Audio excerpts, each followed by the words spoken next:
Okay. Question ये था sir, banking system और इंटरेस्ट आज के तारीख में।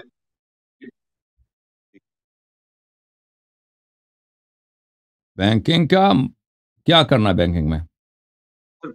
आज की तारीख में बैंकिंग के बिना जीना लाइक नेक्स्ट टू इम्पॉसिबल है। जी जी तो बिल्कुल। जो इंटरेस्ट मिलता है उसमें, जी और क्या वो इंटरेस्ट अगर मिलता है तो हराम वो तो, है? उससे तो मना नहीं है, अगर वो खुद डाल देते हैं आपके अकाउंट में, वो उससे कोई मना नहीं है, आप लेते जाओ। तो जैसा इंसान अगर फिक्स डिपॉजिट में पैसा रखता है और उसमें जो इंटरेस्ट मिलता है वो हराम नहीं है, नहीं भले नहीं, वो बैंक काफिर का भी हो। बिल्कुल बिल्कुल, उसमें तो काफिर से तो वैसे भी इंटरेस्ट ले सर, सकते हैं।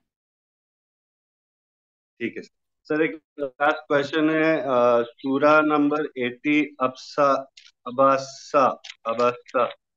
अब असा वतवल्ला। हम्म। हाँ, जहाँ प्रॉफिट मोहम्मद के पास एक ब्लाइंड इंसान आता है, तो जी। वो ऐसा बताया गया है कि प्रॉफिट मोहम्मद ने कुछ गलती की। वो उस्मान था।